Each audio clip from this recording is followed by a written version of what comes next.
Calling the meeting of the council, calling the city council, regular council meeting of July 10th, 2023 to order.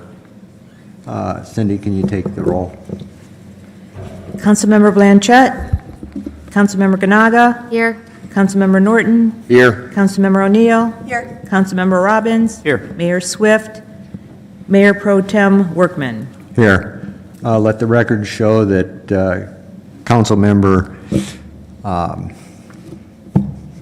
Blanchett is excused, and also as the mayor is excused.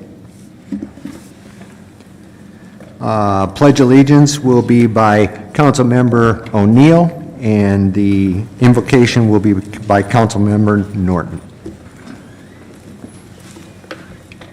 I pledge allegiance to the flag of the United States of America and to the republic for which it stands, one nation, under God, indivisible, with liberty and justice for all. Heavenly Father, I ask you to lay on our hearts, the elected officials, to do what's right for this city. I want to thank you for keeping this city, this state, and this country safe. And please be with the men and women that protect us every day. Amen. Amen.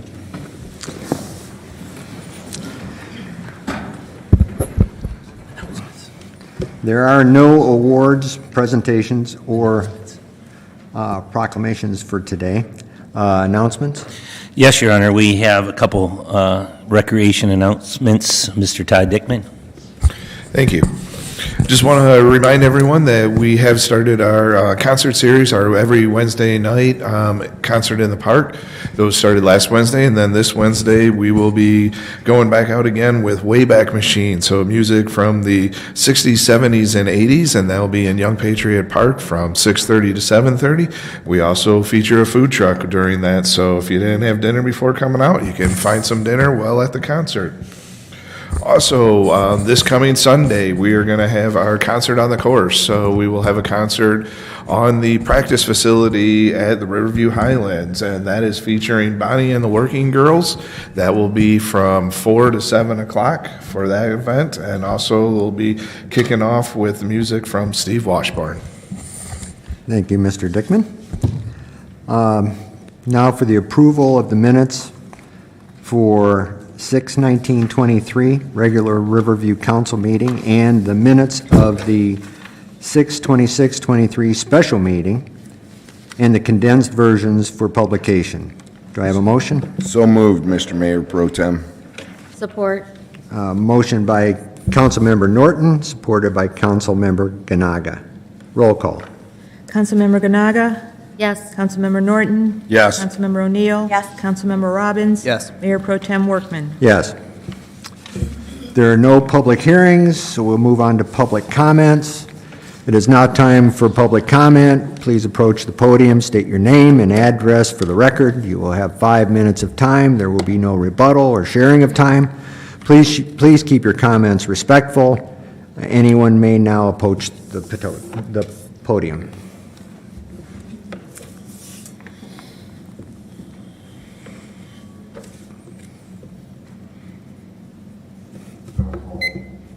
Seven 861 Devonshire. How you doing, Dean?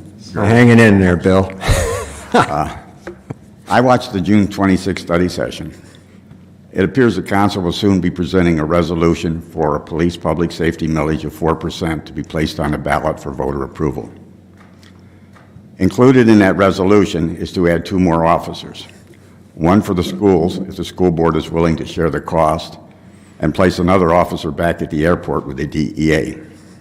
They contend placing an officer at the airport would generate forfeiture funds for police department needs such as police cars, etc., which is a false premise. The city had previously retained a financial advisor, the Redmond Group, to make recommendations regarding our pension, the OPEB, and the officer's assignment to the airport. These are his words. I'm going to do a quick overview of them. Pension. We understand there has been conversations about opening a defined benefit pension plan to new hires. While admirable and likely well-intentioned noting, it would measure that would increase costs, unpredictability, and risk. And a shared plan has risk. OPEB, his comment. The prior actions taken by the city are good and important first steps in getting the OPEB costs to a manageable level. These measures are not enough, though, as the city understands. However, limiting the prospective actions to planning to negotiate a contract language to move the age at which a retiree can receive medical benefits to 60, while another good measure, is simply not enough. Council ignored that in its last contract. Assignment of the officer at the airport for the last 10 years. This was by the auditor. His comment, if profitability is the motive behind participation, then the city should exit the program. The audit showed that from 2007 to 2020, the city received $820,904 in forfeiture funds from the airport assignment. But the officer's cost for that same period of time was $1,418,674. In other words, it cost our community $597,000 for that airport assignment. Those cars and equipment they tout as being free came with a pretty high price. They're not free because they never charged labor to it. I had some questions for Chuck, Susie, and unfortunately the mayor, but he's not here. I guess I'd like, knowing that the city had to file a deficit elimination plan, I mean, why did you approve a contract going back to a defined benefit? I mean, it's not a wash. It's a shared risk program. Shared risk, you understand what that means. Why did you approve a contract that failed to increase the age to 60 before an employee was entitled to receive health care? The same as all other employee groups in this community. The line was held up until this time. Why would you ignore the advice provided by the Redmond Group? I mean, do you believe that you're more knowledgeable regarding finance than they are? If you are, you guys, what are your credentials? I mean, what have you accomplished in 4 years serving on council? Be specific, other than pushing through an ordinance for marijuana dispensaries in our community. Now, in my tenure on council, I voted no on each police contract. It had nothing to do with wages. My reason for voting no was because of contract language that increased costs and did not improve public safety. The following is just one example. You should take time and read that contract. Do you believe a retiree's pension benefit, in addition to his base wages, should include 13 holidays, which is 156 hours, and overtime capped at $7,000 in determining the pension amount?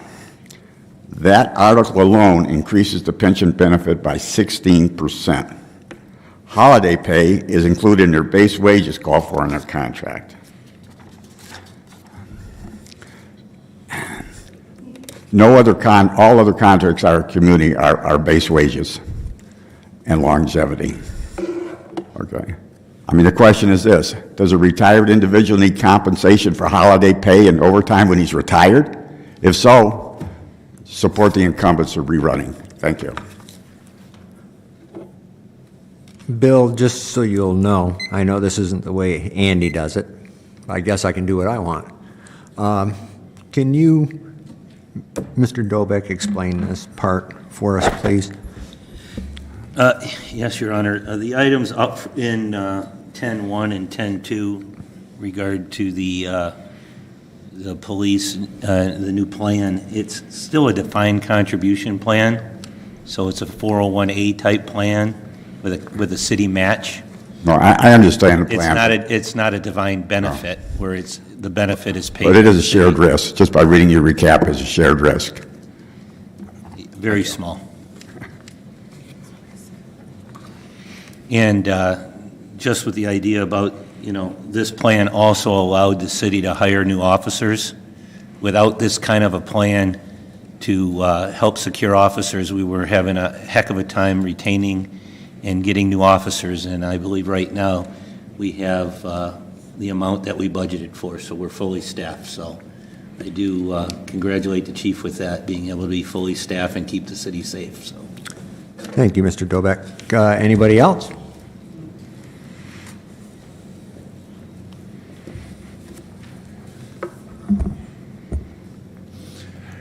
Good evening, everyone. My name is Ed Moss. I live at 18207 Belade. Because Mayor Swift isn't here tonight, I will save my comments for him for a future meeting.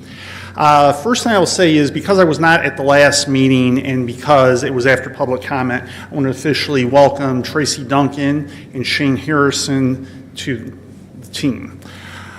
With that having been said, I am concerned by what I've read recently about the vehicular break-ins in the city and the stealing of catalytic converters. It seems to be pretty widespread throughout the city, anywhere from the mobile station, which is getting a little close to my house, all the way to Thornwood, I believe, from what I can recall, would that be south? I don't know what's being done about it, but through your chair, Mr. Mayor Pro Tem, to Chief Allen, I'm wondering what is being done about this or what has already been done and what is going to continue to be done, especially since we pay the police department quite well and we have more than a sufficient number of officers to take care of this. I certainly don't want any vehicular part of mine stolen because that would not be good and it would not be good for anybody in this city, I'm sure, who would have that incur. And then to piggyback on Mr. Toll's comment, I would be in favor of the DEA agent only if it's profitable. And as he had stated, it was not the last time that occurred. But if it's profitable, I'm certainly for that and I'm welcome to open ideas. Thank you. Chief Allen, do you have any input on that you'd like to do, or it's up to you? Sure, we increase patrols. I mean, the issue is this is a Metro Detroit problem. This is a problem where somebody pulls up and steals it in about a minute. So it's a hard problem to attack, but we are increasing patrols because it's happening mostly in the apartment complexes. But we are aware of it, and it is, like Mr. Moss said, it is pretty bad. I agree with him, but we're doing our best. Okay. Thank Thank you, sir. Thank you, Chief. Elmer Trombley, 17738 Brenson Street. I come here about the expansion of the landfill. I can't believe that you guys, I don't think all of you give up on going for the expansion. When 17 cities wanted it and one city didn't, Trenton, it was turned down that Riverview couldn't expand. I want to know what can be done about that. If they got to sue the county, you got to do something, because that ain't right when 17 cities wanted the expansion and one didn't, and they got away with it. Although, I don't know if you all know, but the county give Trenton the boat ramp down at Elizabeth Park and the marina, and they make tons of money there. I don't know why, what's with Trenton, why they didn't want the landfill expansion. It's going to cost all these cities new trucks, gas to haul it way out. I want to know if you're going to still pursue the landfill expansion.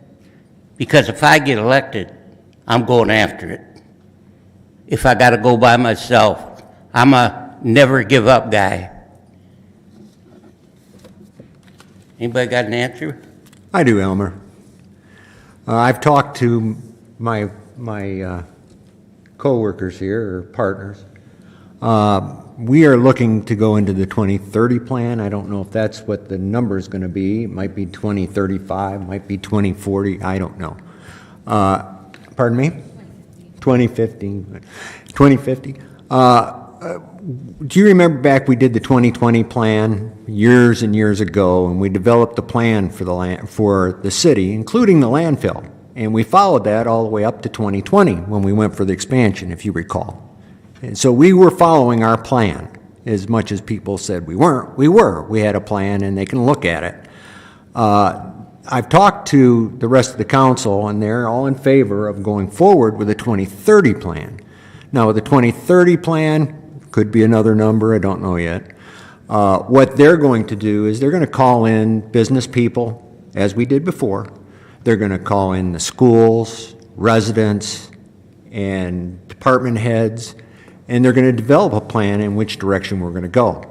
I don't rule out a landfill expansion. It may happen, but if it is, it's a decision that's going to be made by that group. And if that's part of where we want to go in 2030, you'll see it.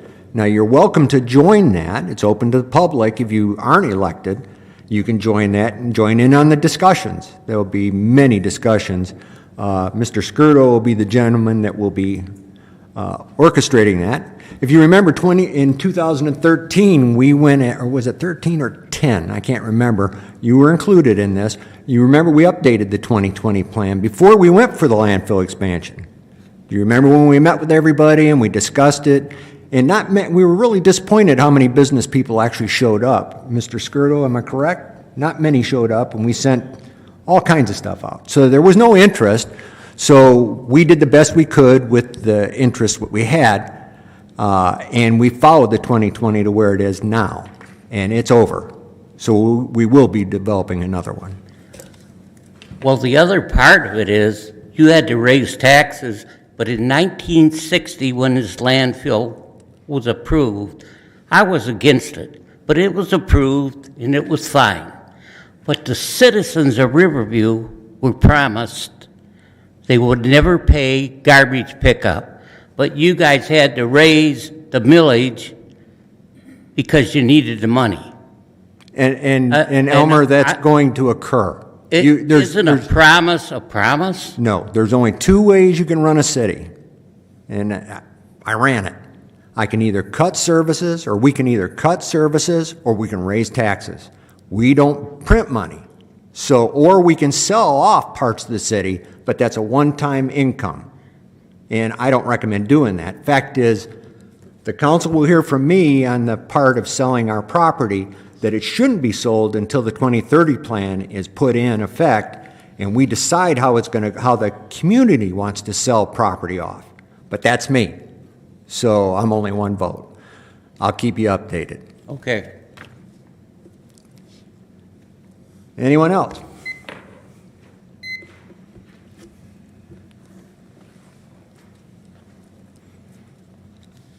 Hello, my name is Brian Webb, address 20271 Maplewood. Like to let everybody know that we have a Neighbor Watch meeting coming up Wednesday, July 19th at 6 p.m. at the Senior Activity Center, where we do discuss with the police chief recent crimes, how to protect ourselves from property crimes, and discuss our upcoming National Night Out. And I can guarantee you, Mr. Moss, that we'll be having those discussions about the catalytic converters, but as the police chief said, there's not much that can be done except for maybe educating people at the police, at the apartments, to contact the police if they see anything suspicious, which is what the Neighborhood Watch is all about. So maybe we could do a campaign in the apartments. Going back to the National Night Out, which will be Tuesday, August 1st from 6 to 9 p.m. at YP Park. We're going to have Serendipity Ice Cream, Carrie Ann Clown Caravan. There will be a water slide, a bounce house, music, and an opportunity to spend the evening of camaraderie with the first responders as well as other residents. So this is like a big block party. So we invite everybody to bring a chair and come on out on August 1st, 6 to 9 p.m. Two questions I do have about the recent announcement from the Great Lakes Water Authority that they have recaptured some of that money and dispersing it back to the municipalities that paid for that Great Lakes Water Authority for Hazel Park. Can anybody there tell me how much Riverview is getting from that recapture? I know it's not the full amount from the $54 million that was their part. And then secondly, will the residents get a credit on their bills for that portion? How will we recapture that money? The next thoughts are about the community benefit program. So in the marijuana ordinance, there is a written part of that ordinance for $10,000 to be collected from the dispensaries to be used for this community benefit program. So 3 questions. If you want to answer at the end, I'll wait. What is the money to be used for? It's not clarified in the ordinance what the community benefit program, the collection of this money, is going to be used for. One can assume, but it should be elaborated. Secondly, who decided on $10,000? Thirdly, does the state limit the amount that you can charge for that community benefit program? My assertion would be that it's way too low, okay? I think that if you were to take the talk around town that there's possibly 14 dispensaries going to be in Riverview, disputed or not, that's fine. But at $40,000, which is an increase of another $30,000 on top of that, that's $560,000 in revenue for the city. If you take those same 14 dispensaries and increase it to $80,000, it's $1.1 million. Or if you want to be conservative and just double it at $20,000, it's $280,000. Again, you can dispute whether there's going to be 14 dispensaries. I'm not up here because I don't believe that's the point, but the point is I know that these dispensaries are making multi-millions of dollars and $10,000 for the benefit of the community to pay for things, for drug treatment, for drug education, for abuse prevention, for possibly a resource officer in the schools to talk to the kids about drug prevention, for traffic studies, because there's going to be lots more traffic coming in studies, paying for public safety overtime costs. We're going to need more than $10,000 per dispensary. So if there's no state limitation on this, then I would propose that if we get past the moratorium and they're continuing to do business in the city of Riverview, that the ordinance does get changed to increase that to whatever amount would be reasonable. I've heard and talked when they had the city hearing about marijuana, one of the guys came up, I think it was from Green Acres, had said that they would invest more than that into the community. And I went and talked to him in the hallway and asked what he meant by that, and he said they would even pay for a police officer. So let's take $80,000 as the amount that they normally pay for a police officer. So that's where I came up with that 14 by 80,000 for 1.1 mil. Exaggerated, I believe that, but it just makes the point that there is money that we should be charging these dispensaries, and perhaps Kurt Molino will come up here after me and say they would be happy to increase that 10,000 fee. But I think it's reasonable that we look at this, if we do go forward with the ordinance and does continue on the no vote, then change the ordinance. And the last point what I would make is that 2030 plan that you had talked to about Pro Tem Workman, is I don't think we can wait to have that in 2030, 35 or whatever to release that property. We need that money on our revenue now. Not maybe the one-time sale for how many million we're going to have, but for the tax revenue we're going to get from whatever it comes from it. Thank you. Your questions I can't answer. I don't know. I'm not prepared to do that. If you can get back with those. The way our government's set up is there are 7 votes, and if you make it, you'll be able to vote no. Is anyone else?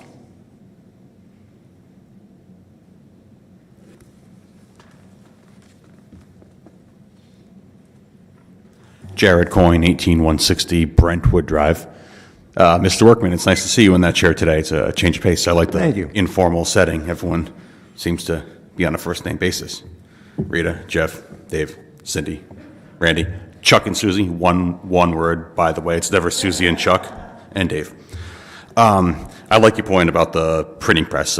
Yeah, we can't print our own money, and that's the source of our problems, but that's a good thing. If you ask me, fiat currency is the source of most of the world's problems, but enough Austrian today. So I wanted to talk about when they had they ran the debates between the candidates. I know the city didn't put it on, but just if you can politely pass the word, the quality was terrible. I'm trying to be nice about it. It was god-awful.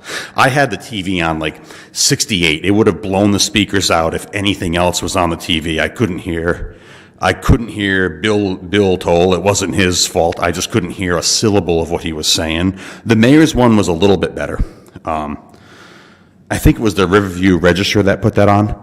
And the other thing, too, I was thinking about was we do need to cut corners anywhere that we can, and a lot of people are delusional, to be honest with you. They think, well, you can only save 1% here.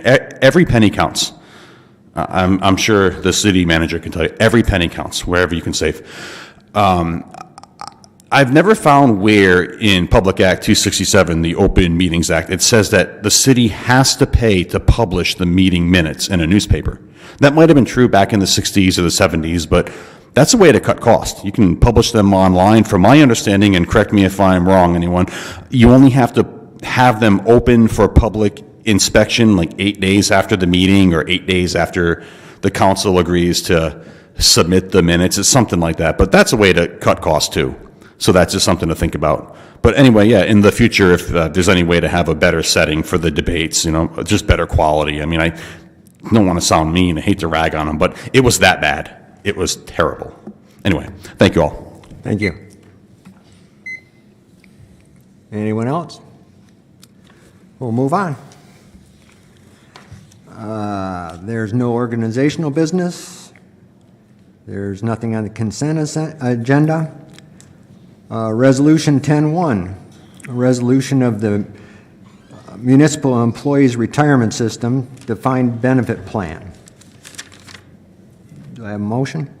So moved. Support. Motion by Councilmember Norton, second by Councilmember O'Neill. O'Neill was first. All right, well, we'll flip it. Roll call. Councilmember Norton, Yes. Councilmember O'Neill, Yes. Councilmember Robbins, Yes. Mayor Pro Tem Workman. Yes. Councilmember Ganaga. Yes. 10-2, adopt a resolution establishing authorized signatories for MERS contracts and service credit purchase approvals. Do I have a motion? So moved. Support. Motion by Councilmember Ganaga, second by Councilmember Norton. Roll call.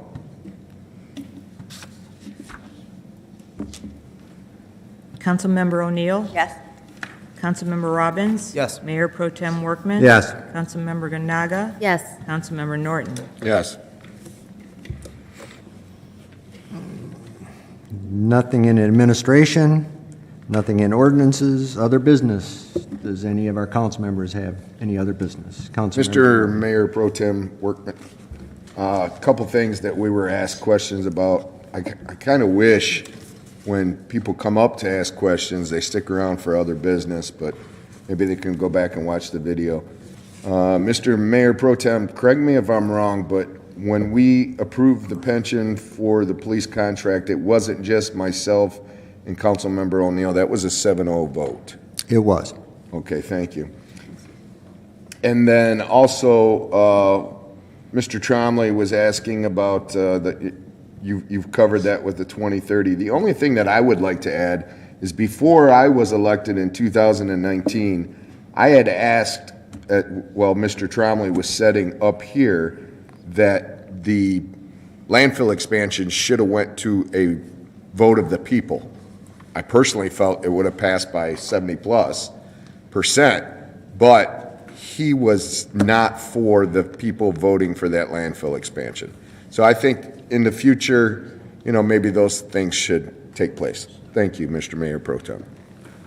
Anyone else? I've got one. Council knows, and anyone watching, that I've never been a supporter of the marijuana coming into our city. However, we all voted in the way that our government works, majority rules. So therefore, I'm in support of it as far as the vote went. So saying that, I'm getting awful tired of hearing from numerous people that we're getting 30, 40, 50, 10, 2, 1, to have a moratorium, whatever. Mr. Skirdo, if you could for me, please. I just got an email also, and it says, to show you the confusion, it says, how many marijuana dispensaries currently have received cannabis business licenses to operate in Riverview? Can you identify their locations and let me know how and find out any information? I'm going to give you this, and if you could respond to this person, I would appreciate it. Regarding any additional marijuana business licenses, are there plans to offer more licenses to applicants going forward? Can the city council limit the number of licenses offered to any new recreational marijuana dispensing business requesting to operate in the city? I'm receiving that and numerous others. I'm sure you are too. Could you give a brief update? I've noticed that we have to repeat things probably 15, 20 times for people to understand it. Maybe that's how we get it to Facebook, I'm not sure. Could you please run over this real quickly for us one more time and possibly explain this stuff? Okay. The ordinance, the allowable locations are on Fort Street, King Road, and Jefferson. Those are dictated not by number, but by geographic spacing and dimensions, which has been determined to be a far safer from a legal risk standpoint way of doing things because it's totally objective and not subjective. Based on that, we have 12 applications came in. Out of those 12 applications, 7 were approved, and that is the extent geographically that can be built on Fort and King Road. An additional 2 are possible, but only if land reconfigurations or sales happen. There'd be lot splits or something like that. And we're in control of the lot splits? Lot splits have to go, yes, to Planning Commission and City Council. Okay. So in total, 9 could be built, excluding Jefferson. It's another animal in itself, but 9 can be built based on geographic separation. And you've worked with me for many years. I would say West Jefferson is slim to none. Correct. There's a lot of contamination someone's going to have to overcome first, and I don't think... And we talked to Adafina on thousands of times trying to correct that problem, and they won't even respond to us. Am I correct? It's correct, and we also, EPA has to get involved. Yeah, so I figured. Of course, we're not doing anything there either, David, so. Is there any other thing that you would want to say to clarify on this right now? No, the only thing I want to clarify is 4 have made it through the Planning Commission. 2 are in the process of construction. Another, out of that 4, another 1, 2, 3 have to go through the Planning Commission yet. These still have to apply to go. Okay. Now, I do have a question. No one particular council member decided that this was going to happen. It was done as a group. Correct. And there was involvement of everybody. It wasn't one person doing this. And Correct. Because I've heard that too. It was a committee. It was a committee. We had staff technical advisors, we had council on board, and then it came to the council for a total vote. Was this done totally on recommendation of the attorneys, or I heard that too? No. There was a lot of people input. We had guest speakers and everything come out. You may be getting a council request from me to explain that. Okay. I'm going to be thinking about doing that, and possibly we'll post. I can do that. And then they can read that. That'll be 16 or 17 times. Yeah, I can read that. Okay, I'd appreciate it. But to make it clear, it's up to the public now who's going to make this decision, and I will honor what the public says, and I will defend that and let my colleagues know that too. We work for we represent our community, and that's what the community wants. That's what we do. But I'm pleased with our council staying out of this fray, and I think we need to continue to do that. That's a decision between the public and how they vote. It's not up to us at this point, but that's just my suggestion. Any other business? Mr. Mayor Pro Tem, if we could continue this conversation through your chair to Mr. Skirdo. You said there were 7 approved, only 2 are actually past the Planning Commission. 4 are past the Planning Commission. 2 are actually have come for building permits, are in actively fixing their properties. Out of those 7, are any of them, do any of the 7 have to wait for the ones in front of them to go ahead and? No, out of the 7, 3 have to go through Planning Commission, then they can go for the building permits. The other 2 have some type of land sale or land configuration to go through first. Okay, and all of those are from Fort Street on the west side of Fort Street, and then a couple on King Road, correct? It's King and Fort, west side of Fort. Okay. All right, thank you. Thank you, Mr. Mayor Pro Tem. Is there anything else? Okay, I'm going to be looking for a motion, but first, thank you all for putting up with my inexperience of running this. It's kind of uncomfortable. I can't wait for someone else to do it. You did a fine job. Do we have a motion? I'll make that motion. Support. City council is, Nope. oh, roll call. Councilmember Robbins. Yes. Mayor Pro Tem Workman. Yes. Councilmember Ganaga. Yes. Councilmember Norton. Yes. Councilmember O'Neill. Yes. Council meeting is adjourned at 7:35.